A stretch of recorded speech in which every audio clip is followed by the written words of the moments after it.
एक और बड़ी बीमारी चल पई है। किसी ने आखी था ना यार फिर तू मेरे नाल झूठ बोलिया सी। और नहीं यार मैं तो मजाक लगा सा। मैं तो ना मजाक कीता सी। ਜਦੋਂ ਝੂਠ ਫੜਿਆ ਜਾਂਦਾ ਹੈ ਨਾ ਫਿਰ ਮਜ਼ਾਕ ਆ ਜਾਂਦਾ। ਨਹੀਂ ਮੈਂ ਤਾਂ ਮਜ਼ਾਕ ਲੱਗਾ ਸਾਂ। ਮੈਨੂੰ ਇਹ ਦੱਸੋ ਕਿ ਬਿਮਾਰ ਨਾਲ ਮਜ਼ਾਕ ਤੇ ਝੂਠ ਬੋਲਣਾ ਜਾਇਜ਼ ਹੈ? ਨਹੀਂ ਜਾਇਜ਼। ਫਿਰ ਉਸ ਤੋਂ ਬਾਅਦ ਜੂਤਬਾਜ਼ੀ ਸਾਡੇ ਵਿੱਚ ਬੜੀ ਆ ਗਈ ਹੈ ਕਿ ਤੇਰਾ ਮੂੰਹ ਫਲਾਣੇ ਵਰਗਾ, ਤੇਰਾ ਮੂੰਹ ਫਲਾਣੇ ਵਰਗਾ।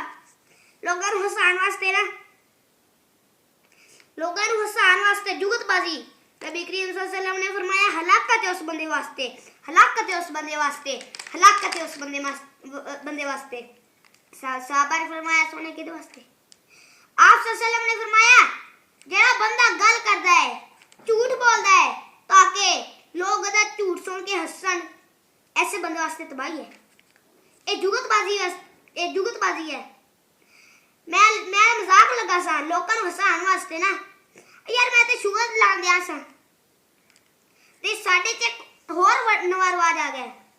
असी घर बच्चे बुलाई था ने और या पुत मैं तेन शह देंगी चीजी देंगी चीजी कौन बुलाने वास्ते।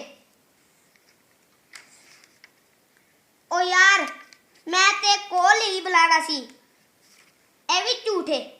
हजरत अब्दुल्ला बिन अमर ने फरमाया एक दिन रसूल सल्लल्लाहु अलैहि वसल्लम साडे घर आए ते मेरी मां ने मैनू कोल बुलाया, पुत तुरिया मैं तेनू चीजी देंगी चीज देंगी।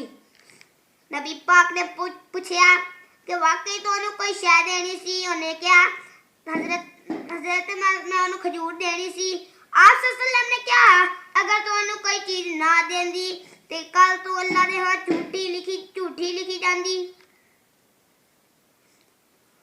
बच्चों नाल भी झूठ बोलन नाल भी बंदा झूठा लिखा जाता है।